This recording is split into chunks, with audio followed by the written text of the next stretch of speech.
ప్రపంచంలోనే అత్యంత సంపన్న దేశాల్లో ఒకటైన కెనడా మెరుగైన వాణిజ్య అవకాశాల కోసం భారత్ వైపు దృష్టి సారిస్తోంది.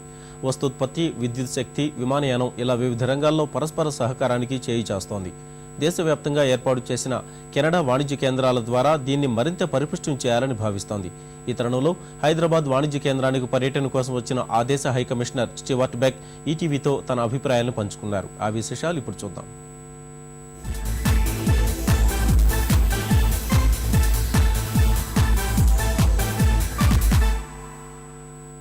భారత్కు అత్యంత సన్నిహితమైన దేశాల్లో కెనడాది కీలక స్థానం. అంతర్జాతీయ స్థాయిలో విద్య, వైద్యానికి గమ్యస్థానమైన కెనడాకు భారతీయుల రాకపోకలు ఎక్కువే. ప్రస్తుతం ఇరు దేశాలు తమ మధ్య బంధాన్ని పటిష్టం చేసుకునే దిశగా ప్రయత్నాలు సాగిస్తున్నాయి. ఈ విషయాలపై మనతో మాట్లాడేందుకు భారత్లో ఆ దేశ హైకమిషనర్ స్టీవర్ట్ బెక్ మనతో ఉన్నారు. ఆయన అడిగి మరిన్ని వివరాలు తెలుసుకుందాం. Hello Mister Beck. How are you? First of all, we would like to know the SEPA. What is SEPA?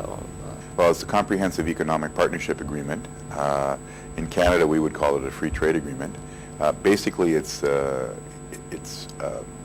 an agreement which will allow more trade to happen between Canada and India. We've done a study in advance, both India and Canada, to determine the benefits of entering into a comprehensive economic partnership agreement. And so the study determined that would add $6 billion to each other's trade. So it's a great opportunity to basically bring down tariff rates, maybe change the structure on the services side. India has been involved in several of these agreements already, and we believe from a Canadian perspective that this would be a great opportunity to build a commercial relationship between Canada and India. Just now the bilateral trade is just $4.14 billion Canadian dollars. Would you like to increase this? What is your trade target? Prime Ministers, Prime Minister Singh and Prime Minister Harper have set a goal for us to reach $15 billion in bilateral trade by 2015. So I know what my marching orders were when I arrived in India 15 months ago, and it's how do we build the commercial relationship? It makes me feel good because I've now been here 15 months, and our trade statistics have increased 26% in 2011 over 2010, and India's trade statistics to Canada have increased 19%. So we're seeing some movement, which I think is important, but your point is a good point. It's only $4.5 billion in 2010. So this year we're over 5, but we still have a long way to go. Is there any proposal for increasing Indian imports? We work with Canadian companies trying to export to India. I'm not sure what the programs are that are in place that the Indian government has developed to encourage more exports to Canada. What I can say is a CEPA will remove barriers and will increase the opportunity for companies to do business in Canada. And what I didn't mention in terms of our bilateral trade, and I'm sure this is true for India as well, that India being as far away as it is from Canada, a lot of the exports that we would ship to India go through third markets. And so when it goes through a third market, we don't capture those numbers in our statistics. Have you identified other sectors to bilateral trade? Well, for us, if you take a look at the statistics, it's basically in commodity-driven areas. So I say the 3 Ps: pulses, potash, and pulp. Okay, so those are the 3 big ones that we ship from Canada to India. And then, of course, on the Indian side, it's jewelry, furniture. There's a variety of different textiles, of products that will go into your export mix. I think for us, the real opportunity with India is in the knowledge-based industries. When it comes to food security, we are already a major partner with India in terms of fertilizer and pulses. 24% of the dal that you would eat comes from Canada. But I think there's a lot more that we can do. We can expand that market, and we could look at different ways to improve the food security situation in India. Yesterday I was at ICRISAT, and they're looking at different seed germplasms and different types of areas that they can improve the efficiency and effectiveness of the crops in India. Well, we can work with you on that because of our experience in that particular area. As far as bilateral cooperation is concerned, we are limited to education and just little bit of medical. Is the Canada is trying to increase these sectors? Again, we have quite a bit of experience in the biopharmaceutical area. Apotex is a large generic drug manufacturer, Canadian one. They have a big operation here in India. But also, this goes to our comparative strengths. India is very strong on the process side, and Canada is quite strong on the what I would call the molecular design side. So we've seen an Indian company has already gone into Canada and purchased a Canadian biopharmaceutical firm for their what I would call their intellectual property. So we are encouraging Canadian companies to come to India to set up here with the right type of partner and exploit, if you want to say, the skills that exist here. And they have some great design and process skills in India. And so together, it will allow the Canadian technology to come into this market. We can reduce the costs and then look at not only selling the product in India, but also into the global marketplace, because it'll be a much more cost-effective price globally. What about the other sectors like clean energy and the nuclear energy sectors, Okay. just nanomedicine also? Right. Again, these are all areas where we've invested in from the Canadian government perspective. Our government spends about $12 billion a year on science and technology, research and development. You may not think that's a lot of money, and I should probably translate that into crores, but I can never get the exact amount. But you have to remember we're a population of 33 million people in Canada, and so $12 billion is a large expenditure. So the government has put money into organizations which encourage sustainable development and clean technologies. So in the last 3 budgets, money has gone into that particular area. So we believe that we have some very good technologies that we can bring to India.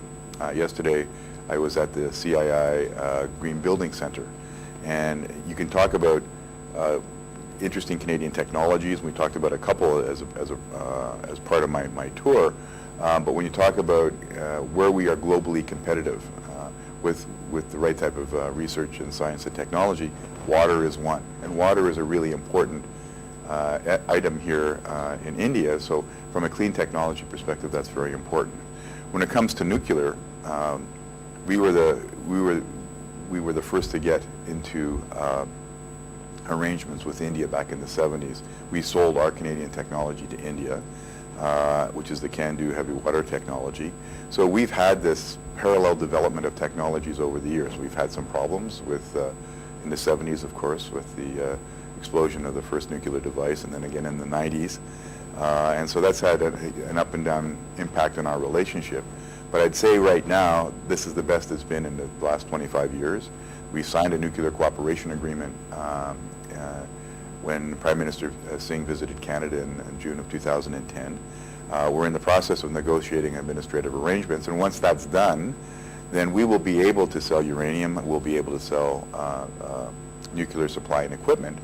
And why this is important is that over the last 30 years, we've developed our technology, which is similar to the Indians. The Indian side has developed their technology. There's lots of areas where we can collaborate and cooperate. You've done some things well, we've done some things well, and that's where I think the true opportunity is, not just in India, but to be able to collaborate in third markets outside of India. And as a country, we can expect India is going to set up larger nuclear plants here in India. So we can expect the supplies from Canada. Well, I would say that once the agreement is the administrative agreements are signed, then I think really there's a tremendous opportunity. And let's face it, energy is for India to keep its growth rates where they are today and higher, it's going to need energy to do that. So Canada is, I think, potentially a great energy partner for India. We've been involved with the nuclear sector from the beginning. We've had 60 years of experience in doing hydroelectric projects in India. And right now, with the price of gas in North America where it's at, we could be a big supplier of LNG to India. So these are the areas where I think there's tremendous opportunity going forward. And of course, if we sell uranium, if we sell LNG, those numbers that we were talking about will go up very quickly. Apart from this, the Indians think that Canada is the educational destination to Indian students. Is your government taking any measures in particular? The government encourages. We're very pleased that India has discovered Canada from an education destination perspective. If you take a look at our immigration numbers in 2008, we issued 3,000 student visas. 2011, we issued over 12,000. So there's a big growth for various reasons. I think I would like to say is that people now understand that Canada is a great place to go. It's a very safe environment for Indian children of parents who are concerned about where they go. We have high quality education. So the government is encouraging this. We have an advisory panel to take a look at our international education marketing programs. So we came to know that Canada is implementing visa application centers business model as a business model. It will increase Indian immigrants as well as the from other countries also. We have a number of visa immigration centers across the country. So that means our processing times are very efficient and quick. We process, we over 150,000 applications for student, permanent residents, temporary residents last year. So obviously it's a busy place. In Canada, as a place for Indians to send their children, it's a really good opportunity.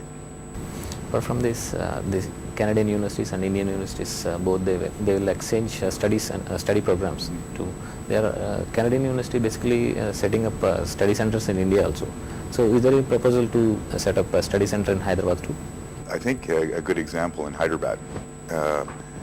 We've had, since I've been here, in that 16 months, probably close to 30 Canadian university presidents have come to visit India. The programming covers a broad range of areas. We have Canadian and Indian universities doing 2+2 programs. We have faculty exchanges, student exchanges. But I like to use the Hyderabad example because it's basically one where GMR, the large infrastructure company in India, is setting up a business school out by the airport. And they did a world search of a quality educational institution to come and train and provide what I would call the curriculum or intellectual property for that business school. And after their search, they decided on the York University Schulich School of Business. So now, within the next year, there will be a Schulich campus in Hyderabad that will have over 100 MBA students going to that school, and they will add as well executive programs and whatever. So that's a very good example of how Hyderabad, because of its location and its infrastructure, has been able to attract one of the best educational institutions globally in the management and business school space. We came to know that Canada and India has signed an agreement with air services. Basically, it allows for a certain number of flights per week between the two countries. Right now, Air India has a direct flight from Delhi to Toronto. A number of flights from Canada are co-chair and connected, so our country is well served. Both countries are well served. What we would like to be able to do, and we're moving in that direction, is have an open skies agreement with India. So it's become more liberalized in the last year, and the goal is to liberalize it even more. So Jet flies, Air India flies, Air Canada flies to India on co-chair, both through Newark on Continental and also through Germany on Lufthansa, through Zurich as well. So there's lots of service back and forth between the two countries, and we just want to open it up even more, not just for passenger but also for cargo. So Canada is also an expert in aeronautics division. Can you share with in India? Well, I mean, when you talk about aeronautics, I would assume you mean aviation. Canada is the third largest aviation country. With Bombardier, it's a very large aerospace organization, and they have sold planes into India, but the industry itself is very large. So Pratt & Whitney has its major engine plant in Montreal, and in the coming weeks, we'll have a large Canadian delegation, aerospace delegation, to the aviation show that's going to be here in Hyderabad. And I think that's going to be, again, a great opportunity for Hyderabad to demonstrate its, its great investment environment and a great opportunity for them to connect and collaborate. Thanks. రెండు దేశాల మధ్య మరిన్ని రంగాల్లో కూడా బంధం మరింత పటిష్టమవుతుందని కూడా Stewart back చెప్తున్నారు. కెమెరామెన్ రమణ, శాంతికిరణ్లతో కలిసి ధనంజయ్, ఈటీవీ న్యూస్, హైదరాబాద్.